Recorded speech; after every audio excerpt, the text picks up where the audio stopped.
Ronald Reed fixed cars for 25 years, swept floors at a department store, and chopped firewood as a hobby. When he died in 2014 at the age of 92, this rural Vermont janitor left behind an estate worth over $8 million. Around the exact same time, Richard Fuscone, a Harvard-educated Merrill Lynch executive who retired in his 40s to an 18,000-square-foot mansion in Connecticut, told a bankruptcy judge he had zero income. High debt and illiquid assets had turned his finances to dust, and his home was sold in foreclosure. You will not find a story of an amateur janitor outperforming a Harvard-trained surgeon in an operating room or designing a better skyscraper than top architects. Yet, in the financial markets, someone with no formal training, education, or connections can massively outperform someone with all three. We treat money like physics, a strict discipline governed by rules, formulas, and precise historical correlations. But when human behavior enters the equation, those rigid mathematical models often collapse. Doing well with money requires less raw intelligence and much more behavioral discipline. It requires understanding three unseen psychological variables that completely break our spreadsheets. The first variable is personal experience. People do bizarre things with their money, but no one is actually crazy. Every financial decision a person makes sense to them in the moment, justified by the random sliver of the world they happen to experience. This chart shows the historical stock market returns experienced by two different generations during their teens and 20s. If you were born in 1950, the market effectively went nowhere during your young, impressionable years, cementing the idea that stocks are stagnant and risky. But if you were born in 1970, the S&P 500 increased almost tenfold during that exact same stage of your life. These two groups carry completely different, yet equally valid definitions of risk. Not only are worldviews deeply localized, but the financial tools we rely on are incredibly new. For most of American history, the expectation was that you worked until you died. The 401k, the primary vehicle for modern retirement savings, did not exist until 1978. It is barely 40 years old. We lack decades of accumulated generational wisdom on how to manage these systems perfectly.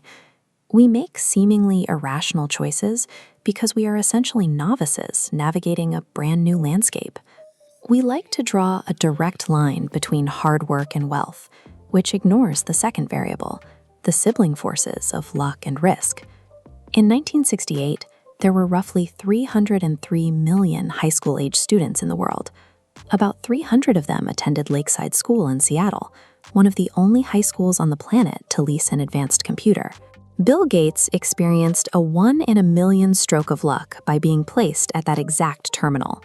Gates had a best friend at Lakeside named Kent Evans. By Gates's own account, Kent was equally brilliant and equally ambitious, and the two schemed about becoming CEOs together. But Kent never graduated. He died in a mountaineering accident before finishing high school. The odds of being killed on a mountain as a teenager are roughly 1 in a million. He experienced the exact same magnitude of chance as Gates, simply working in the opposite direction. You are one person in a game with 7 billion other people and infinite moving parts. Because of this, it is impossible to accurately judge a financial outcome, whether your own or a billionaire's, purely on the quality of a conscious decision. Even if you manage your personal biases and happen to get incredibly lucky, there is a third psychological trap, the inability to define the concept of enough. Rajat Gupta was orphaned as a teenager in the slums of Kolkata. Decades later, he was CEO of McKinsey, on the board of Goldman Sachs, and amassed a net worth of roughly $100 million. Any spreadsheet will show that a 5% annual return on $100 million generates almost $600 an hour, 24 hours a day. It is absolute financial freedom. But Gupta's psychology demanded he join the billionaire circle. This endless pursuit of more pushed him to use his position on the Goldman board to leak confidential information. The SEC alleged these tips led to $17 million in profits. Gupta was convicted of insider trading, sent to prison, and his legacy was permanently ruined. True financial ruin rarely stems from a lack of mathematical intelligence. It happens because of a psychological inability to stop the goalpost from moving. Financial success is not a hard science waiting to be calculated. It is a soft behavioral skill to be practiced. We should stop looking at billionaires and outliers for step-by-step financial roadmaps. Their outcomes are heavily skewed by extreme luck, and luck cannot be emulated. Instead, we should look for broad, repeatable patterns. We must cultivate deep humility when our investments succeed, and grant ourselves grace when we experience the unforgiving realities of risk. Like Ronald Read, the janitor who quietly built an $8 million fortune, true wealth is ultimately achieved by recognizing your personal biases, respecting the unseen forces of chance, and explicitly defining your own sense of enough.